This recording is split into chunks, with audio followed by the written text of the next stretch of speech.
കുടുംബജീവിതത്തിലെ വളരെ പ്രധാനപ്പെട്ട ഒരു ഘടകമാണ് സെക്ഷുവാലിറ്റി എന്ന് പറയുന്നത്. ഇന്നത്തെ കാലത്ത് പലരും ശ്രദ്ധിക്കാതെ പോകുന്ന ഒരു ഏരിയയുമാണ് ഈ ഒരു സെക്ഷുവാലിറ്റി. പലപ്പോഴും കുടുംബ ബന്ധങ്ങൾ ശിഥിലമാകുന്നതിലേക്കും പ്രശ്നങ്ങളിലേക്കും നയിക്കുന്ന ഒരു കാര്യവും കൂടിയാണത്. ഇന്ന് നമ്മൾ സംസാരിക്കാൻ പോകുന്നത് കുടുംബ ബന്ധത്തിൽ ഇമ്പോർട്ടൻ്റ് ആയ ഈ ഒരു ഘടകത്തെക്കുറിച്ചാണ്, സെക്ഷുവാലിറ്റിയെക്കുറിച്ചാണ്. ഈ അടുത്ത ഒരു ലേഡി കൗൺസിലിങ്ങിന് വേണ്ടി വരികയുണ്ടായി. അവരുടെ പ്രശ്നം എന്ന് പറയുന്നത് ഹസ്ബൻഡ് ഒരു തരത്തിലും വേണ്ട രീതിയിലുള്ള ലൈംഗിക സംതൃപ്തി നൽകാൻ സഹകരിക്കുന്നില്ല എന്നുള്ളതാണ് പ്രശ്നം. അപ്പോൾ ഈ സ്ത്രീയോട് സംസാരിക്കുമ്പോൾ അവരുടെ ആവശ്യം ഭർത്താവിനെ കൗൺസിലിംഗ് ചെയ്യുകയോ അവർക്ക് വേണ്ട കാര്യങ്ങൾ പറഞ്ഞ് മനസ്സിലാക്കി കൊടുക്കുകയോ ആയിരുന്നില്ല. അതേസമയം എൻ്റെ ലൈംഗികമായ സംതൃപ്തി അങ്ങനെ ഒരു ചിന്തയും ഇല്ലാതിരിക്കാൻ എന്തെങ്കിലും മരുന്നുണ്ടോ എന്നതായിരുന്നു അവരുടെ ഒരു ചോദ്യം. അത്രത്തോളം കുടുംബത്തിൽ അല്ലെങ്കിൽ ഈ ഒരു ബന്ധത്തിൽ സെക്ഷുവാലിറ്റിയിൽ ഒരു പ്രതീക്ഷയുമില്ലാത്ത ഒരവസ്ഥയിലേക്ക് ആ സ്ത്രീ എത്തിയിട്ടുണ്ട് എന്നാണ് നമ്മൾ മനസ്സിലാക്കേണ്ടത്. ഇവിടെ ഒരു സ്ത്രീക്കോ പുരുഷനോ എന്ന് മാത്രമൊന്നുമില്ല. ഈ ഒരു സെക്ഷുവൽ ആയിട്ടുള്ള സംതൃപ്തി രണ്ടു പേർക്കും അനിവാര്യമാണ്. അത് വേണ്ട രീതിയിൽ ലഭിക്കാതിരിക്കുമ്പോൾ പലപ്പോഴും കുടുംബ ബന്ധത്തിൽ പ്രശ്നങ്ങൾ ഉണ്ടാവുകയും ചെയ്യും. പ്രത്യേകിച്ചും എടുത്തു പറയേണ്ട ഒരു കാര്യമാണ് പുരുഷന്മാരുടെ സെക്ഷുവാലിറ്റി നീഡ് എന്ന് പറയുന്നത്. ഈ ഒരു സെക്ഷുവൽ റിജക്ഷൻ എന്നൊരു ഫീലിംഗ് തന്നെ പുരുഷന്മാർക്കുണ്ട് എന്നുള്ളതാണ് നമ്മൾ മനസ്സിലാക്കേണ്ട ഒരു കാര്യം. സ്ത്രീകൾക്ക് വേണ്ട രീതിയിലുള്ള ഒരു സെക്ഷുവൽ സാറ്റിസ്ഫാക്ഷൻ ലഭിക്കുകയും അല്ലെങ്കിൽ സെക്ഷുവൽ ഇൻ്റർകോഴ്സിനുള്ള ഒരു താല്പര്യമൊക്കെ വരാൻ പലപ്പോഴും ഇൻസ്റ്റൻ്റ് ആയിട്ട് ഉണ്ടായിക്കൊള്ളണമെന്നില്ല. പുരുഷനും സ്ത്രീയും തമ്മിലുള്ള ഒരു ഡിഫറൻസ് എന്ന് പറയുന്നത് തന്നെ പലപ്പോഴും സൂര്യനും ചന്ദ്രനും പോലെയൊക്കെയാണ് എന്ന് പറയാറുണ്ട്. അതായത് പുരുഷൻ സൂര്യനെ പോലെയാണ്, അതേസമയം സ്ത്രീ ചന്ദ്രനെ പോലെയാണ്. വൃദ്ധിക്ഷയങ്ങൾ ഉണ്ടാവും, ചിലപ്പോൾ അമാവാസ്യയായിരിക്കും, ചിലപ്പോൾ ഫുൾ മൂൺ ആയിരിക്കും. ഈ ഒരു വ്യത്യസ്തത ആണും പെണ്ണും തമ്മിലുണ്ട് എന്നുള്ളത് ഒരു യാഥാർത്ഥ്യമാണ്. പക്ഷെ പലപ്പോഴും പലരും അത് മനസ്സിലാക്കാറില്ല എന്നുള്ളതാണ്. ഒരു കുടുംബ ബന്ധം നന്നായി മുമ്പോട്ട് പോവാൻ ഇത് വളരെ അത്യന്താപേക്ഷിതമാണ്. നമ്മളത് മനസ്സിലാക്കിയിരിക്കണം.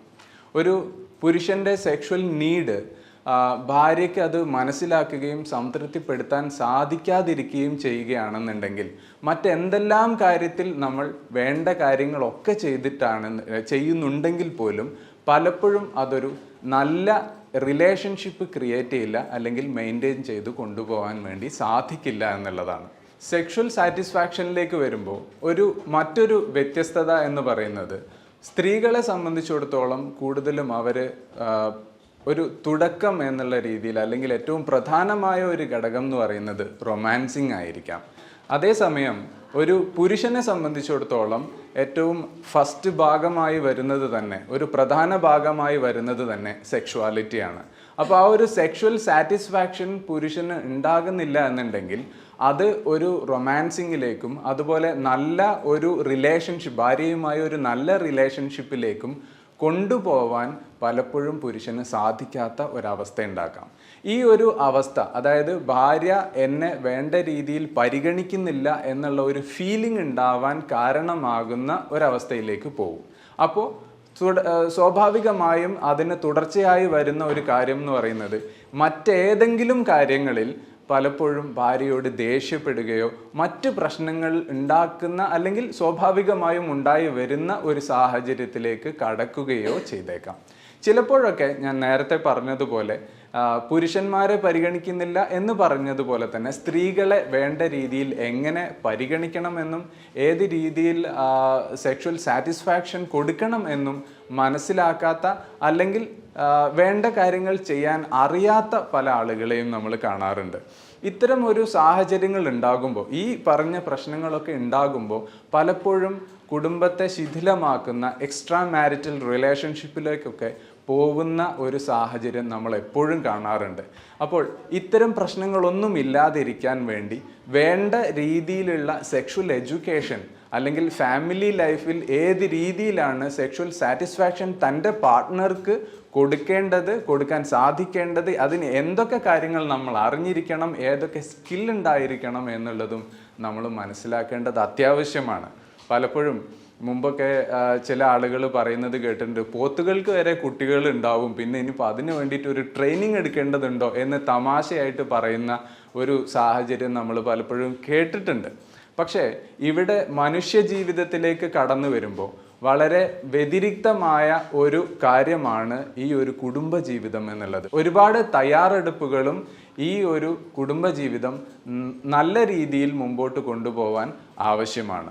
കുടുംബജീവിതത്തിൽ നമ്മളെ ബാധിക്കുന്ന അല്ലെങ്കിൽ കുടുംബജീവിതത്തെ ബാധിക്കുന്ന തരത്തിൽ എന്തെങ്കിലും പ്രയാസങ്ങൾ ഉണ്ടെങ്കിൽ നമ്മൾ ഒരിക്കലും ഒരു എക്സ്റ്റേണൽ ഹെൽപ്പ് എടുക്കാൻ അല്ലെങ്കിൽ ഒരു പ്രൊഫഷണൽ ഹെൽപ്പ് എടുക്കാൻ നമ്മൾ മടിക്കരുത്.